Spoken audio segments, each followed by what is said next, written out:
ஓம் சாந்தி 6/2/2025 பாபாவின் முரளியின் ஸ்லோகம்.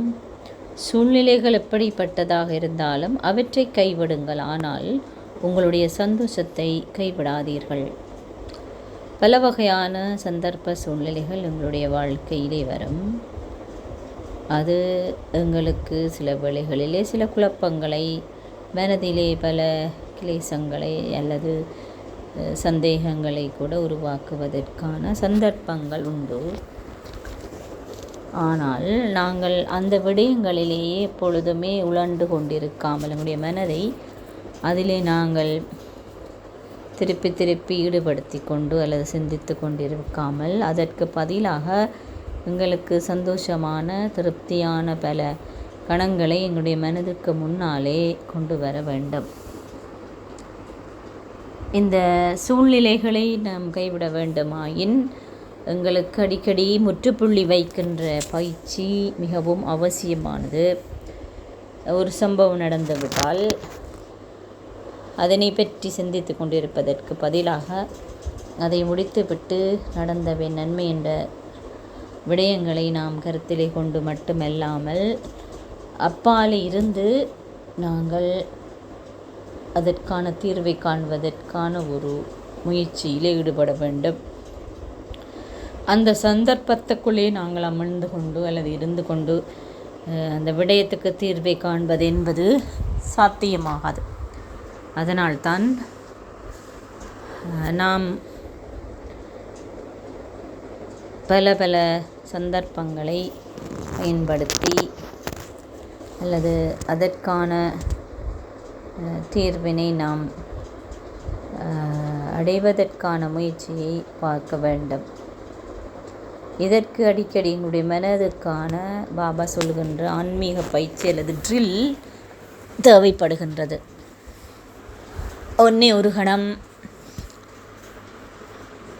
பரந்தாமத்தில் இருக்கும் பிரகாசமான ஒளிப்புள்ளி நட்சத்திரமாக நான் பார்க்கிறேன்.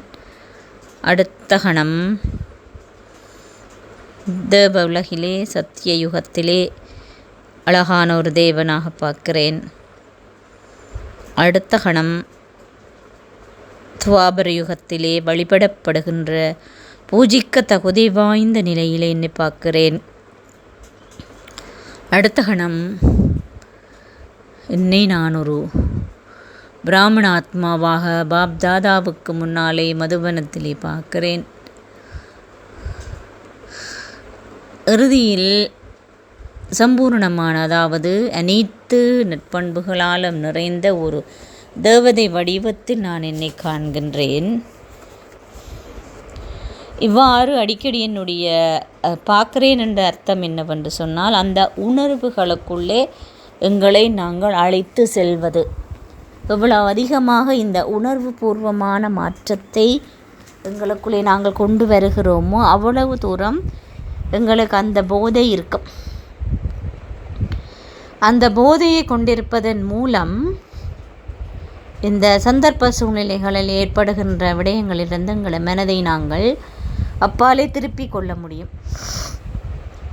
ஒருவருக்கு எந்த போதை இருக்கின்றதோ அதே மனோபாவம், அதே பார்வையும், அதே செயல்களையும், அதே வார்த்தைகளையும் தான் அவரால் பேச முடியும். ஆகவே நான் இந்த விடயங்களிலே சிக்கிக்கொள்ளாமல் இருக்க வேண்டுமென்றால் அதற்கான சக்தியை அடிக்கடி நான் என்னுடைய மனதுக்கு ஊட்டிக்கொள்ள வேண்டும். இதுதான் பாபா சொல்வார், ட்ராஃபிக் கண்ட்ரோல்னு சொல்வார். ட்ராஃபிக் கண்ட்ரோல் என்றால் மனதுக்கான ஒரு கட்டுப்பாட்டு பயிற்சி. ட்ராஃபிக் கண்ட்ரோல் நேரங்கள் எங்களுக்கு தெரியும். அல்லாவிட்டாலும் மேபி காலையிலேயும் மாலையிலேயும் நாங்கள் செய்வோமா இருக்கும். ஆனால் இடைநேரங்களை சில வேளையில் எங்களுக்கு அது மறந்து போவதற்கான சந்தர்ப்பங்கள் இருக்கலாம். அந்த நேரத்தோடு சேர்த்து மணித்தியாலத்துக்கு ஒருக்காவையினும் ஒரு நிமிடம் தன்னும் என்னையே பரந்தாமத்தில் இருக்கின்ற ஒரு ஆத்மாவாகவும் தேவதையாகவும் என்று நான் பயிற்சி செய்யும் பொழுது என்னுடைய மனதுக்கு நிறைய பலம் கிடைக்கின்றது.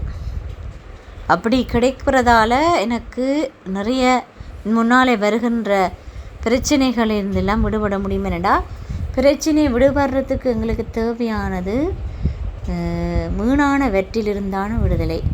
வீணானவற்றை நினைக்காத மனதால் தெளிவான ஒரு தீர்வை எடுக்க முடியும். வீணானவற்றுக்குள்ளே சிக்கி கொண்டிருக்கிற மனசால் தெளிவான தீர்வு எடுக்க முடியாது, ஃபோக்கஸ் பண்ண முடியாது, ஒருமுகப்படுத்தி எதையுமே அவரால் செய்ய முடியாது. வீணானதை வராமல் இருப்பதற்கு எங்களுடைய மனதிலே நாங்கள் இந்த பயிற்சியை செய்வோமாயின் இயல்பாகவே எங்களாலே ஒரு தீர்வை அல்லது அதனுடைய முடிவை கண்டுபிடிக்க முடியும். நான் என்னுடைய மனதில் என்ன நடந்தாலும் என்னுடைய சந்தோஷத்தை நான் கைவிடக்கூடாது என்ற ஒரு உறுதியான மொழி அல்லது சத்தியம் அல்லது விரதம் கூட சொல்லலாம். அப்படி இருக்கும் பொழுது மட்டுமே இது சாத்தியம். ஏனென்றால் நாம் இருப்பது இன்னமும் கலியுக சூழலிலே இருக்கின்றோம். அவை கலியுக சூழலில் எல்லாமே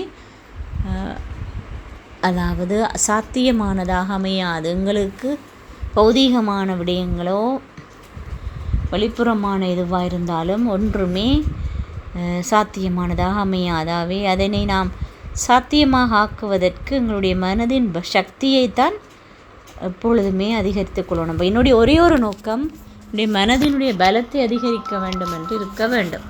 அப்பொழுது என்னாலே அந்த சக்தியை கூட்டிக் கொள்ள.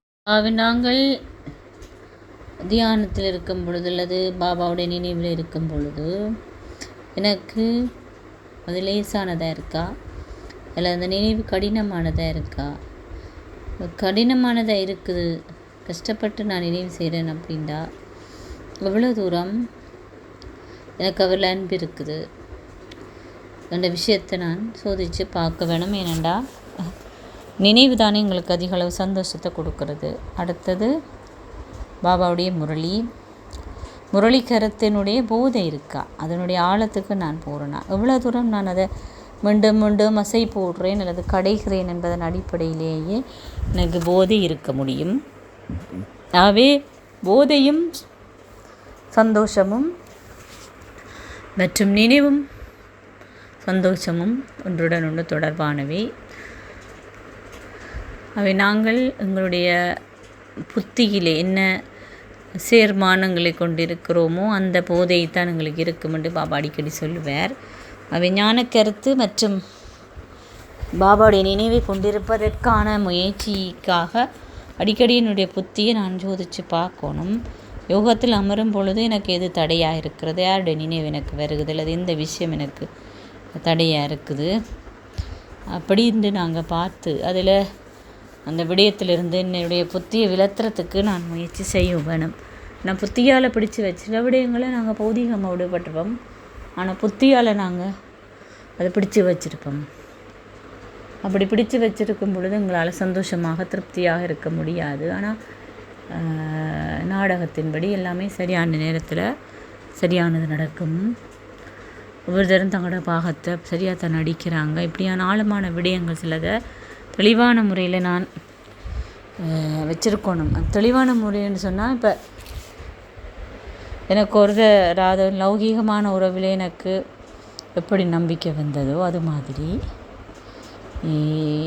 பாபா சொல்கிற விஷயங்கள்லேயும் எனக்கு இந்த நம்பிக்கையை நான் அதிகரித்து கொள்ளும். அப்படி அதிகரிக்கும் பொழுது தான் என்னால் சந்தோஷமாகவும் திருப்தியாகவும் இருக்க முடியும். அவை நாங்கள் சோதித்து பார்க்க வேண்டிய விடயம் என்னென்னா, எனக்கு எவ்வளவு பாபாவில் அன்பு இருக்குது, இந்த அன்பின் அடிப்படையில் இவ்வளோ தூரம் என்னுடைய நினைவு இயல்பாக இருக்கா கடினமாக இருக்கா, அடுத்தது ஞானத்தின் போது எனக்கு எவ்வளவு இருக்குது. இப்படி சோதிக்கிறதன் மூலம் சதா சந்தோஷமாக எல்லா சந்தர்ப்ப சூழ்நிலையும் உங்களால் இருக்க முடியும். ஓம் சாந்தி.